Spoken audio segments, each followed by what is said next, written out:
because we are now moving to Savannah Lexicon. And I am so happy you are hearing Savannah Lexicon here this morning on WRUULP, Savannah, Georgia, 107.5 FM, WRUU.org. We are Savannah Soundings, community radio with global soul. That's us, y'all, and this is Savannah Lexicon. I am Wayne Waters, your hopefully genial host. And we've got a good show today. I am pleased to have with us today some folks from the Flannery O'Connor Childhood Home and a local writer. But first, a little housekeeping stuff.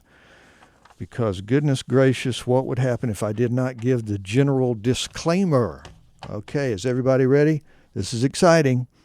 The viewpoints expressed in the following program are not necessarily those of WRUU, its license holder, or its staff. Okay, everybody got that? All right, good deal, good deal. And if you're tuning in for the first time to Savannah Lexicon, what took you so long? No, if you are tuning in for the first time, I am really happy that you are. Savannah Lexicon is a show designed to inform the listener about important social, political, and cultural issues that shape Savannah, as well as about opportunities to experience things in and around this beautiful city that might bring an added measure of grace and joy to your life. I speak here on Savannah Lexicon with all sorts of folks, people from local government, social service organizations, cultural organizations, artists, writers, craftsmen, and women, most anyone who can help shed some light on how to live a well-informed, full life here in the most beautiful city in the nation, Savannah, Georgia. Yes, I was pausing to let you fill in the blank. You knew what city I was talking about, right? That's got to be Savannah, Georgia. So, again, a good show today. I have with me Cody Shelley, the Flannery O'Connor Home Foundation manager. Good morning, Cody. And I also have with me Beverly Willett, who is a local writer and radio person and this and that, all sorts of things that Beverly is involved in. Good morning, Beverly. Good morning, Wayne. I'm so happy you guys are here. Now, I should say that we had indicated earlier that in the promos that Danielle Lejeune, did I do that with the proper? I believe that's appropriate for her. Absolutely. Danielle cannot be with us today. She is ill right now. Oh, goodness. But we are happy she is home and recuperating. So yes. Sunday, absolutely. So she will be there Sunday. As far as we know. As far as we know, she's going to get better. I think a hot toddy might be called for. That could be helpful. Danielle, get better. Get better. We're sorry that we missed you, but we certainly hope and are planning and hoping that you're going to be at the event on Sunday. And so The Power of Storytelling is the name of that event, which, if I am correct, Cody, is the last one of the spring in your lecture series, and then you pick up back in the fall, right? Absolutely, yes. Every year we do a spring and fall lecture series. We've had just a fabulous series this spring. Our last lecture was a visiting lecturer and author named Dan Moran from up in New Jersey, who just wrote a wonderful book called Creating Flannery. And we are capping this season with local authors. We're really excited to have our Peacock Guild coming in and doing a series of readings about the power of storytelling. We're calling it Iridescent Quill. And it's... love the name. Gotta love the name. Well, we got to have our Flannery flair in there. And we're here to sort of carry through Flannery's tradition of storytelling. And so we're going to have some emerging and established writers come in. We'll be at the home Sunday afternoon. The events are always free and open to the public. We cram in literally as many chairs as we possibly can to the double parlor downstairs at the Flannery home. Clear out every bit of furniture we can. Yes. And frequently have standing room only. So we invite everyone to come on in, join us, and enjoy the storytelling. Sounds good. Yes, I've attended one of those. It's just a nice scenario all the way around. It is. It's a lovely space. It's comfortable. You have some very interesting speakers. We do. Nice. But again, as Cody said, this is the last one of the spring, so get yourself out there if you are so inclined. Yes, and keep an eye out, because pretty soon we'll go ahead and have all of our fall lectures publicized. You'll be able to go ahead and get those onto your calendar. I believe we've got everyone lined up already, so you'll be able to get those scheduled in. You can look out for all of that information on Facebook for all fall lecture series. Okay. And the house itself, is Facebook your primary website? Absolutely. Facebook is a fabulous resource for us. It makes us so accessible to locals and visitors. It's just the most wonderful resource and utility for the home. It helps visitors find us. It's a great event resource. So we definitely encourage people to visit our website, which is FlanneryO'ConnorHome.org, and check us out on Facebook. It's a great way to keep in touch and find out what's going on with us. 100%. Okay. Good deal.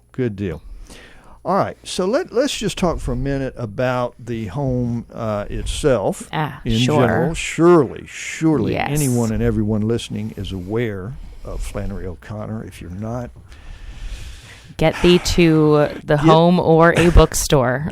Get to both, yes, immediately. It's you cannot not know Flannery O'Connor if you're in Savannah.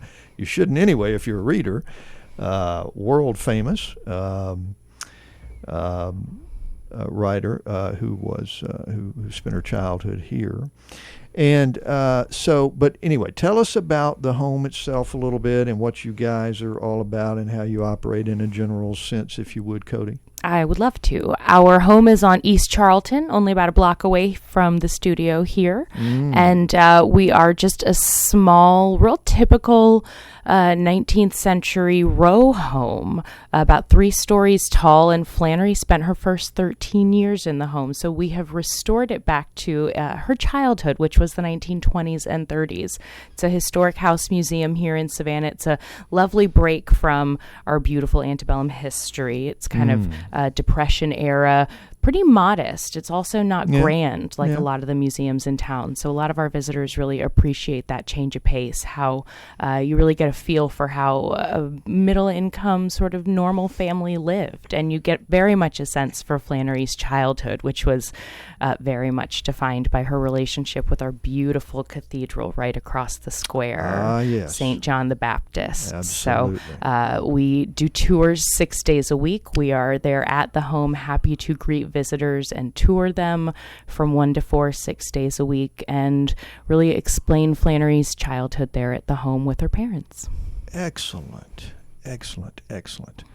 And you do have the lecture series, as we said, and this being the last for spring, kicks back up in the fall. I was just looking over some, again, I'm sure people know Flannery, but 3-time winner of the O. Henry Award, posthumous winner of the National Book Award for fiction for her the Complete Stories book, a collection of her short stories, which she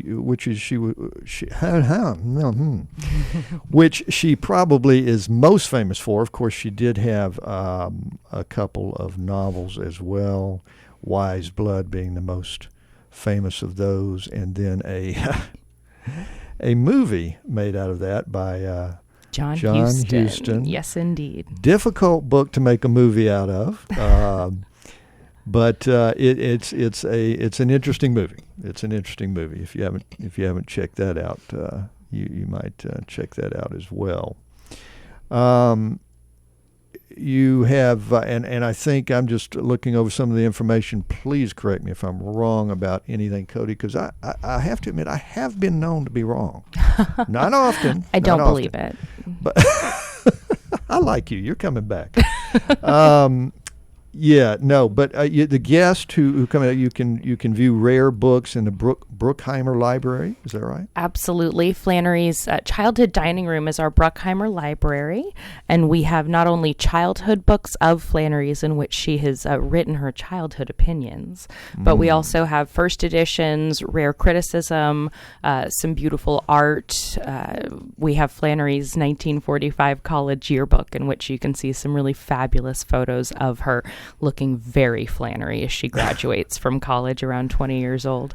It's a beautiful space, and you can see some really fantastic artifacts. As well as throughout the home, we have a lot of original family artifacts like Flannery's childhood stroller, which is extremely high-end, and original furniture and artifacts throughout.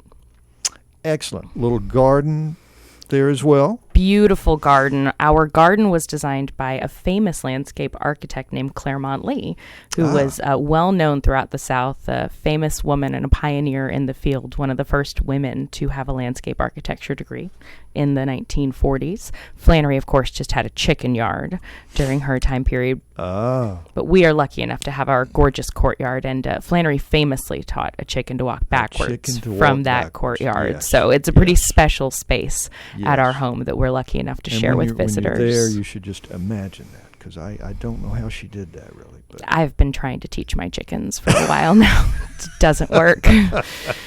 I don't know how you do that, but that's amazing unto itself. I mean, a lot of patience. And she was very young when she did that. She was only about 5, and there is you can see it on YouTube, because that experience was turned into a newsreel that went as viral as it could have in the 1930s in movie houses. I mean, that's astonishing. She's cute as can be. I mean, when a 5-year-old child does something like that, I mean, you probably know she's kind of special. She was destined for greatness, though she did consider it a highlight of her life. She considered everything else after that an anticlimax.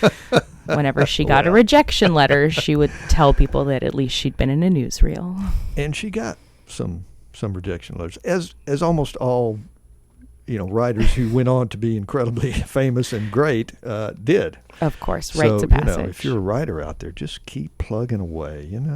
One of these days you're going to hit the right editor who recognizes the brilliance of your writing. I keep thinking that myself, but Okay, good. All right, excellent. And so, Beverly, you're just sitting over there and, just drinking my coffee, trying to wake up. Just trying to wake up, and, we want to get you in on this too. And you brought up, Cody, the group. What is the group again? The Peacock Guild. The Peacock Guild. Of which Beverly is a member. Beverly, you're a member. Tell us a little bit about the Peacock Guild, just to...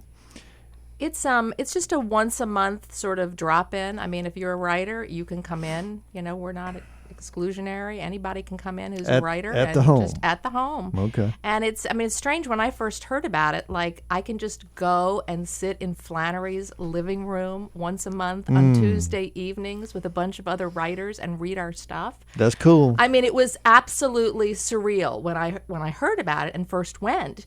And then I'm like sitting there on Flannery's couch with my coffee on the floor, of course, Wayne. Yeah, not near the couch to hurt anything, Cody. Yes, of course. But it was, and I just imagined her also saying, like, "Come on, it's just my living room. I mean, for goodness sakes, she would not be like, oh, they're in my living room, It would just, so it kind of is in keeping, I think, with who she is, and for us to just be there every once a month on a Tuesday, and we just share our work. We read aloud, and then whoever is there comments back on it, and we go from there.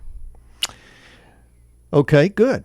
I'm glad. And I love it. I mean, it's a high point. It's like on my calendar. I've missed a couple, but it's there. It's like, okay, no, I can't do this. It's Tuesday night at Flannery's house. Well, I should think so. Absolutely.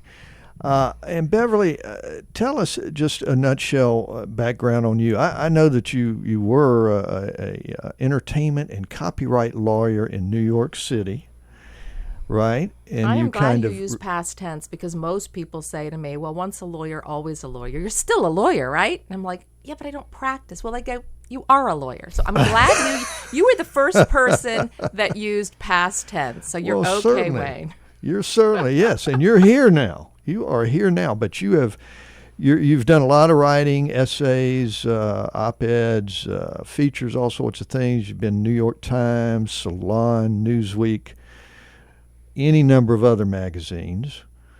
So you are, and you currently write, I know, at least occasionally, or maybe all the time, for South Magazine, as well as any number of magazines and publications, right? And I just had an article in this month's Savannah magazine too. Excellent. So I wanted to do a shout out to the other magazine. Savannah in town. magazine Yes. as well. That's right. I forgot about that momentarily. My goodness. I write for Savannah magazine too, some, and so I should not forget Savannah magazine. Yes, Savannah magazine too. All right, and you do a little radio? Well, last year I started this radio show, and it's just sort of getting up. It's still in development, but it's for something called Our American Network, and it's all about storytelling, actually. Yeah, it's quite fitting. The whole network is about storytelling. Oh, really? I got to check into that. Yes, please do. And my particular show that I've started, I only have 5 or 6 episodes up now, is called Beginning Again. So it is basically a storytelling network, and my show is basically interviewing people and telling the stories of other people who have had some kind of crisis or loss in their life, and how they've been able to start over. I like it.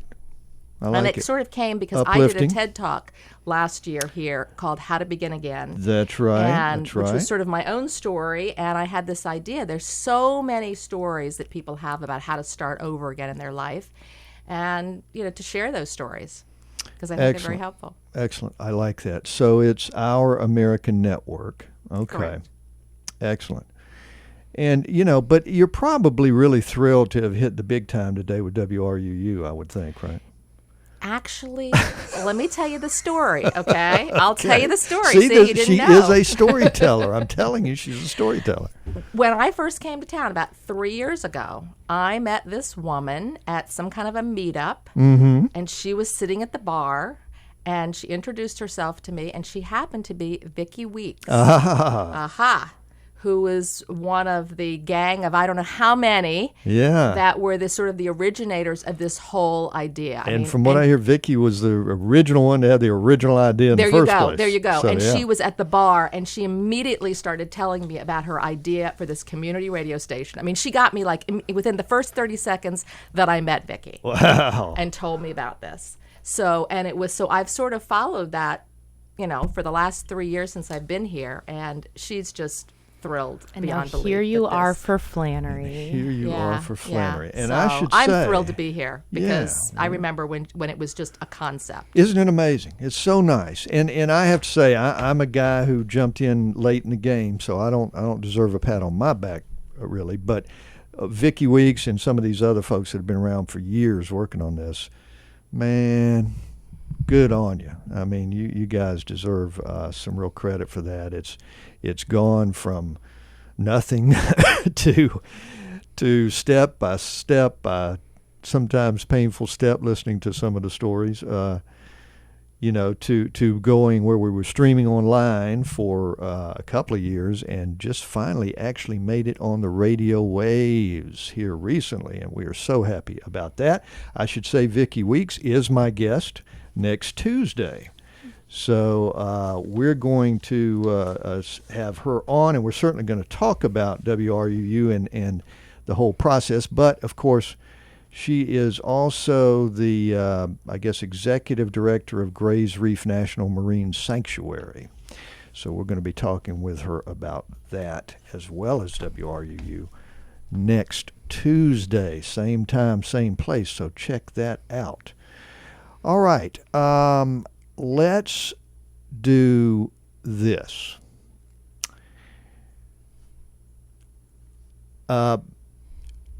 Beverly, you're going to be one of the speakers at one of the storytellers at the upcoming event Sunday, The Power of Storytelling.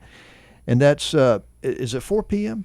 Yes, it is. 4 p.m. And that is free and open to the public. So we thought, whether it's something you're going to read then or just something else, anything, but we thought it would be good to get you to do a little reading for us, if you would be so kind here this morning. Does that sound okay to you?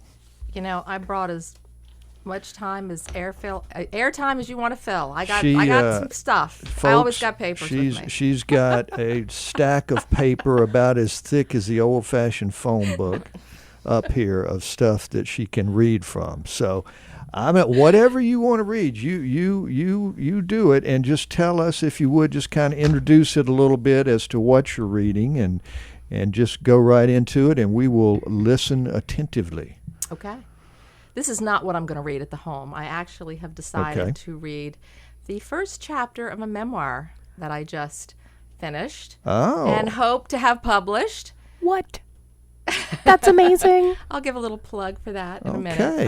Good. So exciting. Sounds like, and you've led an interesting life from what little I know, but I know a little bit anyway. Interesting is a good word. So this piece, I'll read this piece, which I wrote for the New York Times Magazine, in the Lives column, which I think just ended, and it was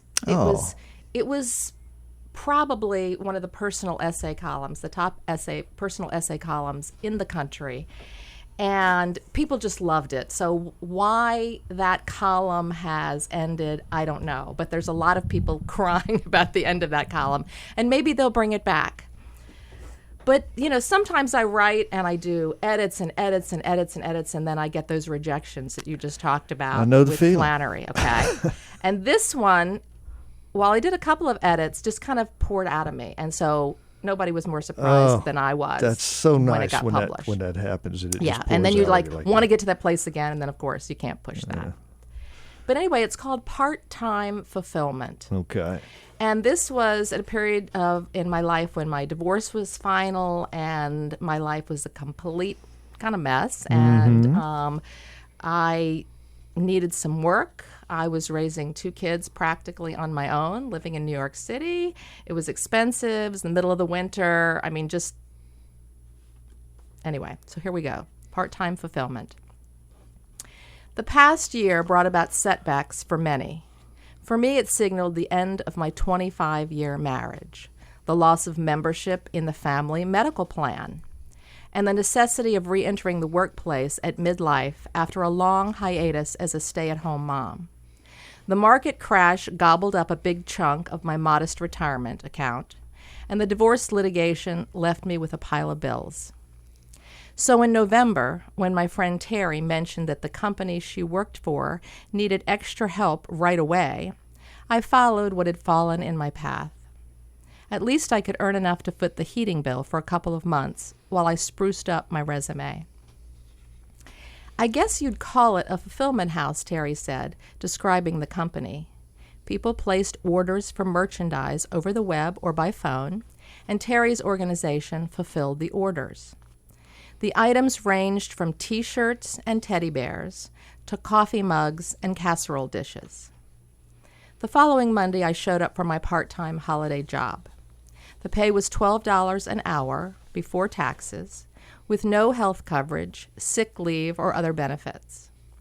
During the first few weeks, I sat in a chair all day and typed in orders, a far cry from my early days as a lawyer representing clients with household names. Right after I got my first paycheck, my car broke down, and heating oil money was diverted to the repair shop. During week 2, the 20 to 25 hours I thought I'd be working dwindled to 13. But I called a halt to my pity party when I counted up all my friends who lost their jobs in 2009. And that's when I began to feel satisfaction from the work I did get. Although the job involved inputting product codes and shipping data for several hours at a time, it somehow got me in touch with real people with real lives in real towns. And it gave me glimpses into worlds other than my own that for at least the course of a workday melted preoccupation with my own troubles. The scrawl on some of the orders reminded me of my 79-year-old mother's. As hard as it apparently was for some of my customers to hold a pen, they nonetheless included handwritten notes with their $4.99 orders that said thank you. Of course, there were orders that came with request to include personal notes on the packing slips. Others came with meticulous instructions for sending identical gifts to a number of family members around the country. My own grandmother, who was proud but of modest means, cheerfully handed out $5 McDonald's gift certificates at holiday time to an ever-expanding contingent of grandchildren and great-grandchildren. Reading these notes made me long to be back in my grandmother's tiny living room with my own family members, all of whom now live more than 250 miles away. By week 4, as the holidays approached, my duties shifted into phase 2 of the fulfillment process. That meant I took inventory, pulled puzzles and potholders and other merchandise from the shelves, constructed and packed boxes, applied postage, and hauled packages to the loading dock, where UPS picked them up. Typing in orders had made my backside ache from all the sitting. After the shift in duties, I was on my feet all day, carrying, bending, lifting, and crouching. But as I bubble-wrapped breakables, something else began to register with me. All the work that went into getting the parcels I'd received over the years safely to my door. A couple of weeks before Christmas, the bone spur on my left foot flared up so badly from all the standing that I hobbled around for 2 days. All my nails broke, and I came home at night with compound paper cuts. My grand plans of tackling my massive to-do list in the evening after I got off work quickly fizzled. It took all my effort just to cook dinner, throw in a load of laundry, and ice down my lower back. But make no mistake, my employers treated me well. They paid more than others for the same work and made sure we hydrated and took lunch breaks. The other part-timers I worked with smiled and always offered a hand. And at the end of each day, I felt that oxymoronic, good tired. The job is now ended, but that's okay. There was no way I could begin to whittle away at my substantial debt at that pay, and my physical and mental stamina made me a better sitter than a stander. But I needed to get back on my feet, and this was a way to start. Even with all my years raising a family and working long hours as an attorney, I can say I've never worked so hard in all my life, and yet it might turn out to be the best job I've ever had. Nice. Oxymoronic, good tired. Is that it? I like that. Yeah. That's true. We all know that feeling. Excellent. So that is out of a memoir that you're... No, that was something that I wrote for the New York Times Magazine. New York Times Magazine. Yeah. But, okay. All right. Certainly those events. Yeah, those events. Or some of that will be in the memoir, of course. Yes. Okay. Excellent. Thank you so much. That was nicely done. Thank you. All the way around. Writing and reading. Made me remember the whole time. It was very powerful, and I think I just went to Andalusia, which was the home where Flannery went when she was an adult, and she had lupus, and I saw her crutches and whatever, and it just, I don't know, just reading that just made me think of like her life and all these struggles and how so much came out of that. I mean, it's we don't think about that. We think about these grand things that have to happen for us to write about, and yet the most meaningful, I remember that time as precious time in my life when I earned the least I've ever made.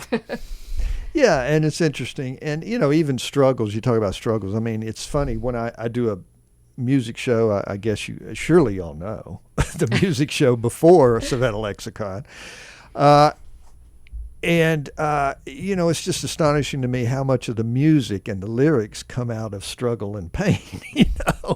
It's like I'm trying to do a little bit of uplifting music sometimes first thing in the morning, and I'm having a hard time finding joyful Americana or blues, blues obviously, music, and also with literature. So much of it, at least not necessarily completely, but at least a good bit of it comes out of times that are kind of a struggle and a little pain. And I guess that's true somewhat with Flannery as well. Certainly some of the amazing characters she came across, and Lord knows there was a heavy dose of guilt, of sort of the weight of religion on her, in a sense, if we can say that. All right, we are at the halfway point, folks. I'll tell you what we're going to do. We're going to take just a very brief break. Won't be long at all. And then we're going to come back with you. And if we have time, I may actually read a little bit of Flannery O'Connor herself out of one of her short stories called The Crop. And so we'll be back. Just hang on.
This portion of WRUU-LP Savannah Soundings programming is made possible by a grant from Sentient Bean, offering fair trade coffee, vegan and vegetarian food, and breakfast all day.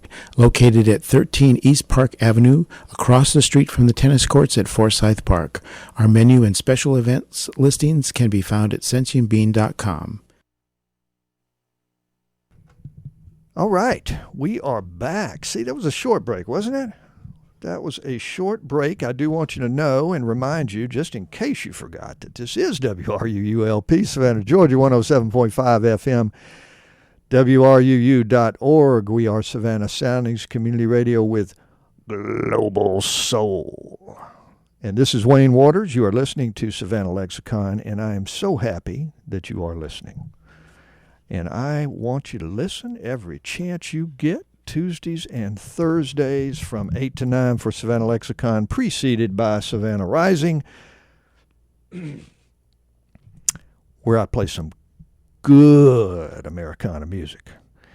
All right, let's see what we got, guys. I'll tell you, I think that I am going to read a little bit of Flannery O'Connor myself, and this is sort of, in a way, not most representative a passage in a sense from her, but it is about writing. And since this whole thing is about the power of storytelling and about writing and about a lecture coming up this Sunday at Flannery O'Connor's Childhood Home, then I thought it might make sense to read this. It is out of Flannery O'Connor, The Complete Stories. And it is let's see, it's Doubleday. It's Doubleday. Well, okay. How about Farrar, Straus, and Giroux? Yes, that's what it is, actually.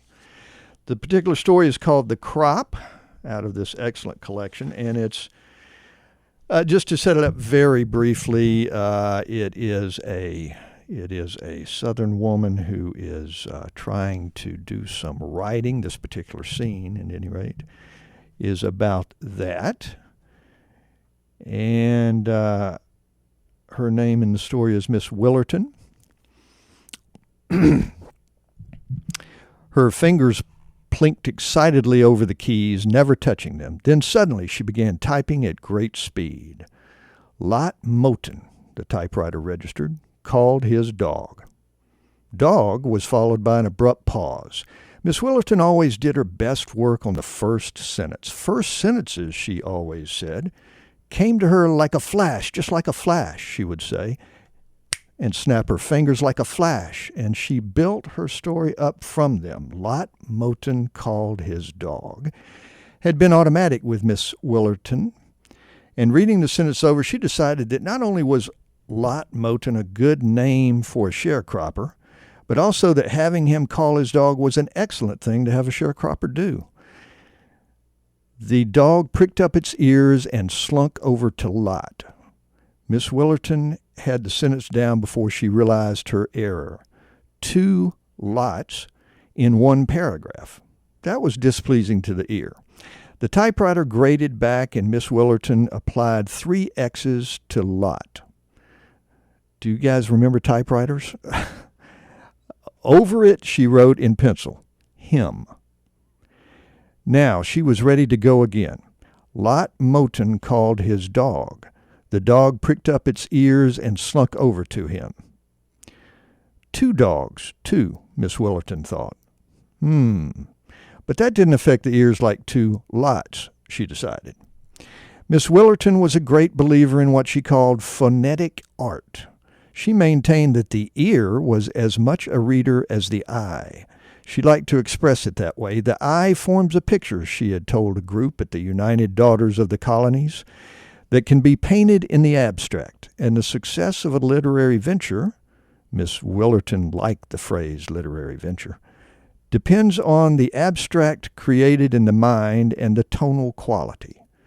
Miss Willerton also liked tonal quality, registered in the ear. There was something biting and sharp about Lot Moten Called His Dog, followed by the dog pricked up its ears and slunk over to him. It gave the paragraph just the send-off it needed. He pulled the animal's short, scraggy ears and rolled over with it in the mud. Perhaps, Miss Willerton mused, that would be overdoing it. But a sharecropper, she knew, might reasonably be expected to roll over in the mud. Once she had read a novel dealing with that kind of people in which they had done just as bad and, throughout 3/4 of the narrative, much worse. Lucia found it in cleaning out one of Miss Willerton's bureau drawers and, after glancing at a few random pages, took it between thumb and index finger to the furnace and threw it in.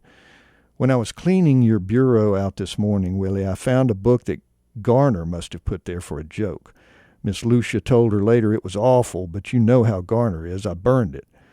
And then, tittering, she added, I was sure it couldn't be yours. Miss Willerton was sure it could be none other's than hers, but she hesitated in claiming the distinction.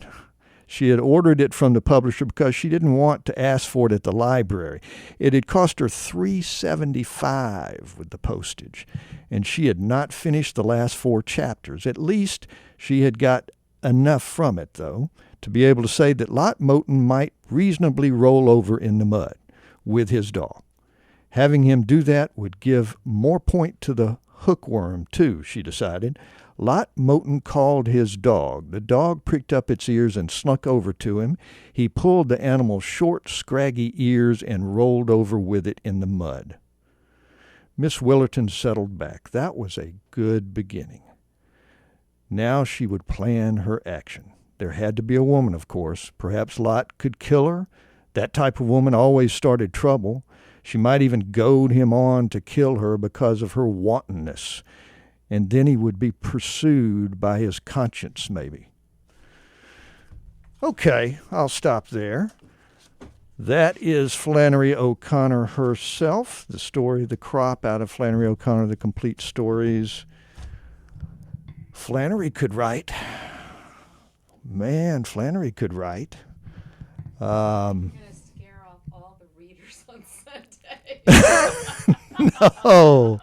No. No, I could have, believe me, I could have read some stuff in one of her stories or some of her stories that might well do that. But, Miss Willerton's pretty harmless. Yeah.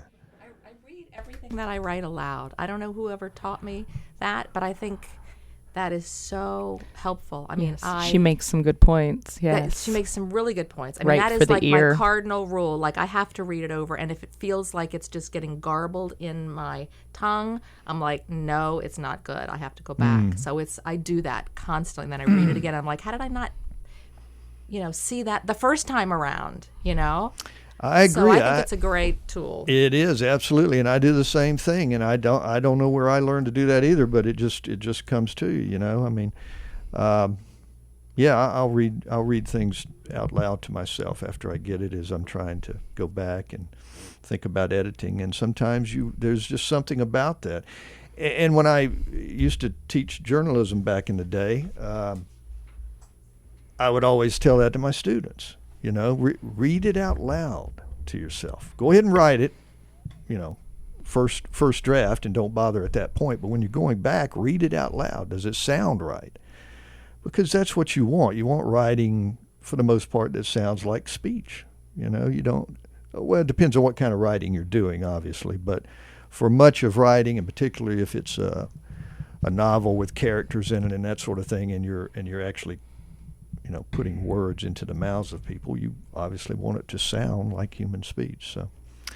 So that's good. Okay. We've got a little more time. Golly, this has gone fast. But I do have some things at the end of the show that I want to announce, and a few comments and that sort of stuff, as I normally do. So we'll break off for that here shortly, but okay. Let's just go over it again real quickly in case some folks are just tuning in or what have you, Cody.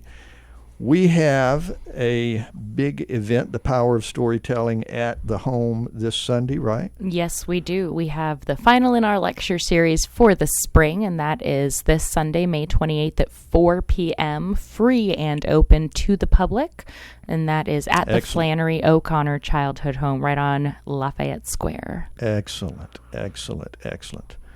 Beverly Willett, who you have heard here today if you've been listening, is going to be there. And Beverly, you're going to read what sort of thing? I am going to read the first chapter in a memoir that I just finished and nice. Hope to get published one day, but it's the first time that I've ever read from the memoir, and I'm going to read chapter 1.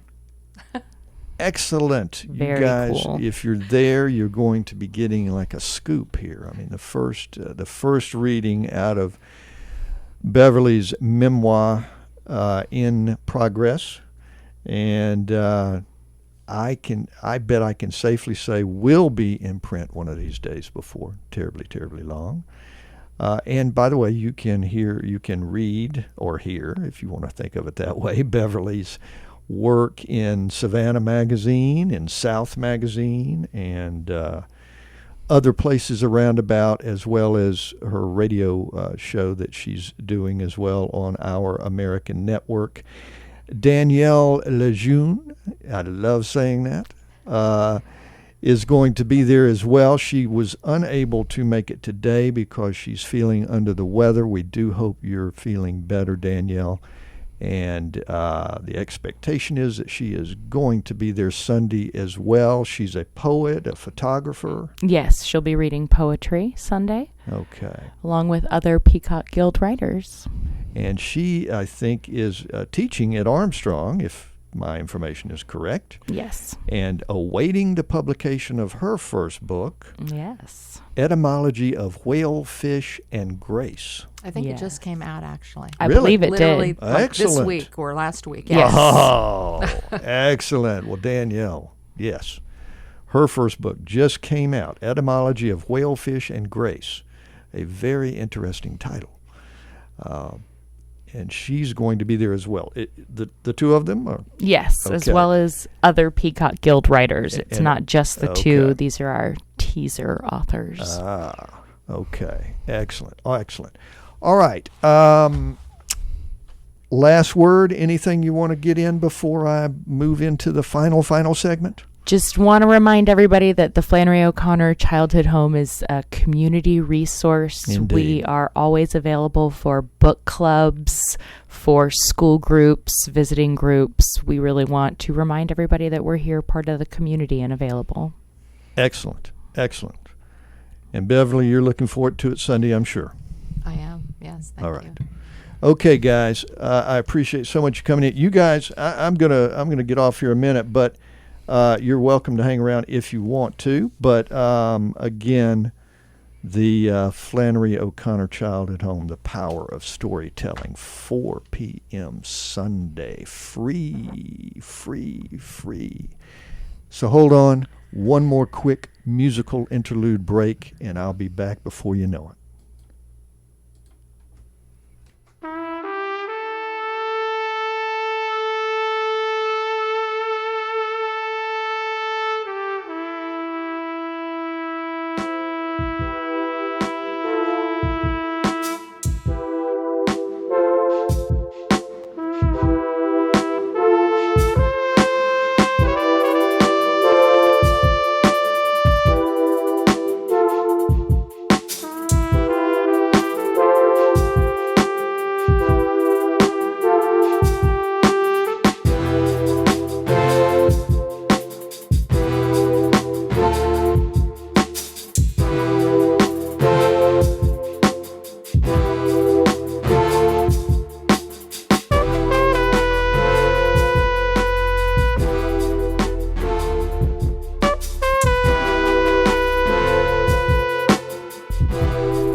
Okay, we are in the final section of Savannah Lexicon, and here at the end of the show, as you regular listeners might know, I tend to try to, make some announcements and tell about some things going on in this fine city of ours.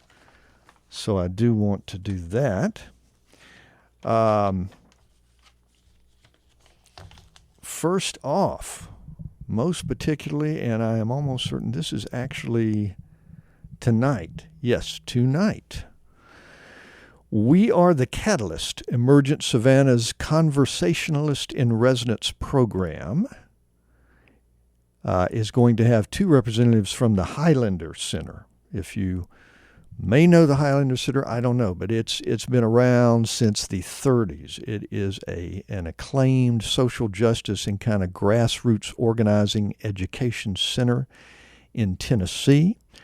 I believe some emergent Savannah folks either recently went there for some workshop and to work on that. As you know, they are a social change force here in Savannah, and they actually do a show here as well.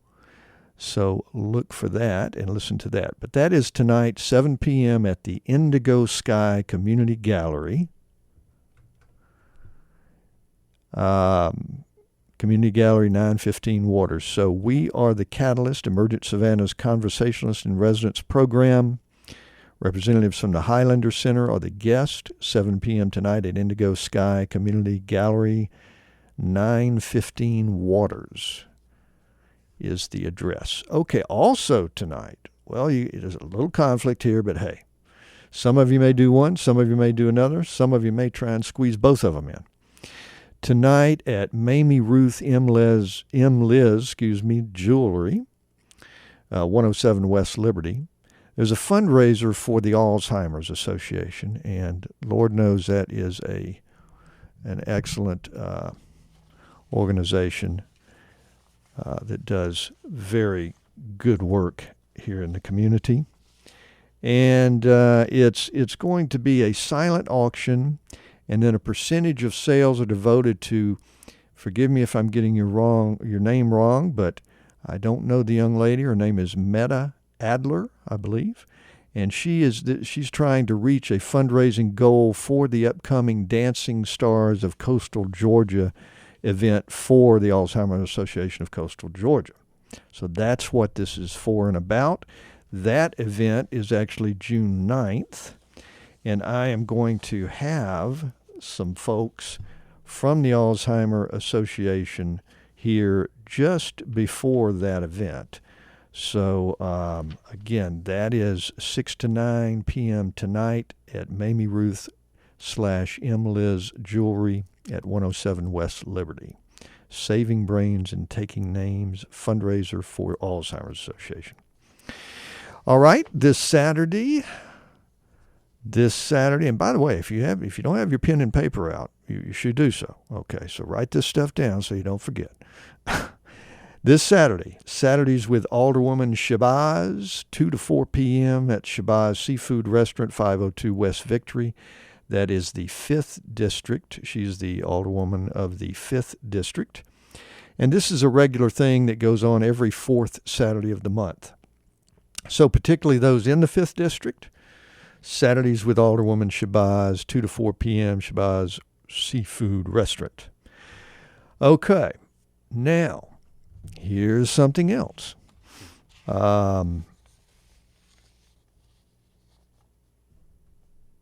That we're running out of time on, and you really might want to put your 2 cents in on this. As you probably surely know, Savannah City Council is considering a new fee that would add 25 cents to many purchases over $10 in the busiest parts of downtown. Okay, 25-cent fee for purchases over $10. The revenue is for Savannah Serves, the program where they have ambassadors out. You've probably seen them in their quite fetching uniforms, and where they folks are out and about just kind of helping people, particularly, of course, thinking tourists who are lost or trying to find something or want to ask a question about the city. They kind of roam around all over the historic district, trying to be helpful in whatever way they can, essentially. And hey, if you're a resident and you're wondering about something, there's certainly nothing to say that you can't tap them on the shoulder as well. City officials are hosting public meetings about this proposal at 10 a.m. and 6 p.m. on May 31st. So that's not long. So I want you to know that is going on. If that is something that you want to have a say-so about or you want to put your 2 cents in, that's 10 a.m., 6 p.m., May 31st at the Savannah Civic Center, concerning the 25-cent fee for the Savannah Serves program. Okay.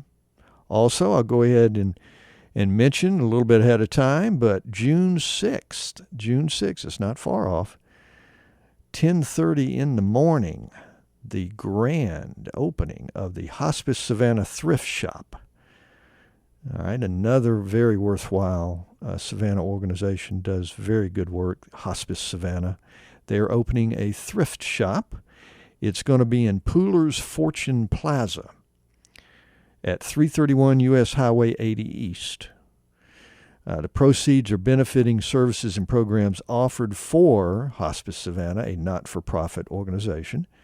The event's going to feature Bird's Cookie Cruiser with raffles, and there's going to be prizes and many actual new items on this particular special day that are donated by Kitchen Outfitters, as well as there are other items that are gently used items of many sorts. I was really astonished. They're going to have everything from furniture to clothing to housewares to you name it. So again, a very good, very worthwhile organization, Hospice Savannah.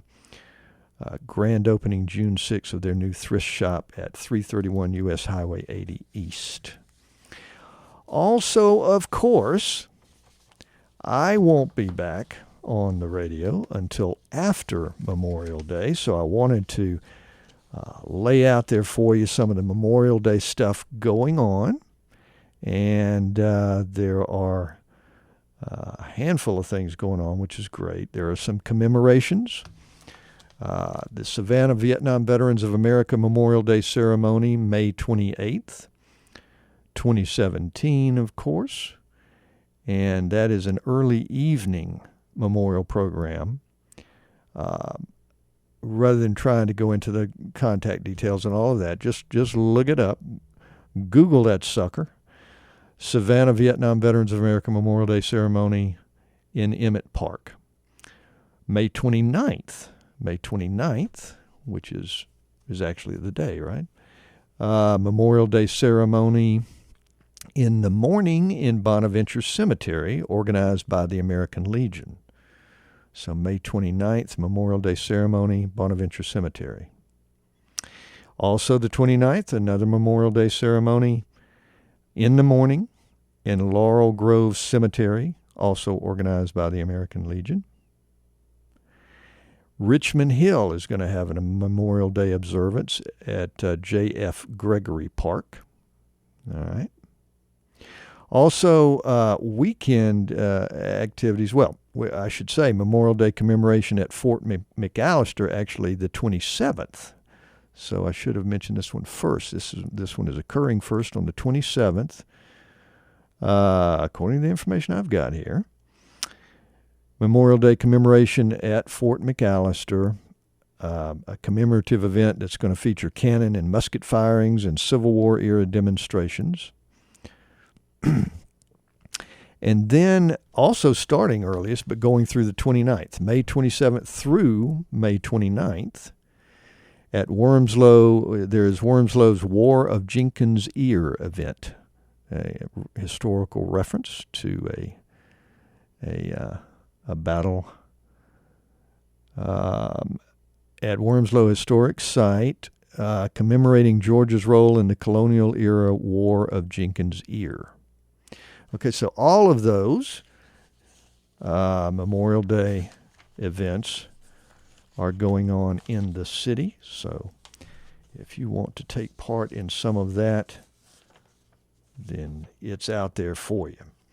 Want to remind you that next week, my guest on Tuesday is Vicki Weeks, Executive Director, Grays Reef National Marine Sanctuary, and the woman with the exceedingly bright idea of creating a radio station, specifically this radio station, WRUU FM 107.5. So that's good stuff.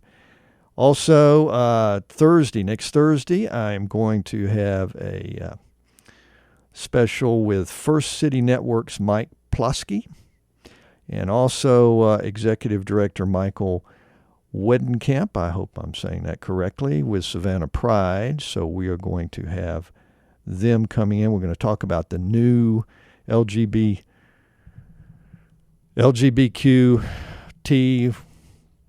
whatever else you want to throw in there, sort of community center that is soon to come up and be available. So we're going to be talking about that, as well as just whatever other issues are on their mind as representatives of a specific population in the area, though also simply residents and people of Savannah. So that's next week's shows. Do tune in. I've got some more really good shows coming after that, but we are just keeping it going here on WRUU FM, 107.5 FM. This is WRUU-LP, Savannah, Georgia, 107.5 FM, WRUU.org. We are Savannah Soundings, community radio with global soul. And again, the disclaimer, the words that have come out of my mouth and anybody else's mouth here today are not necessarily the ideas and thoughts of WRUU. So next time, tune in.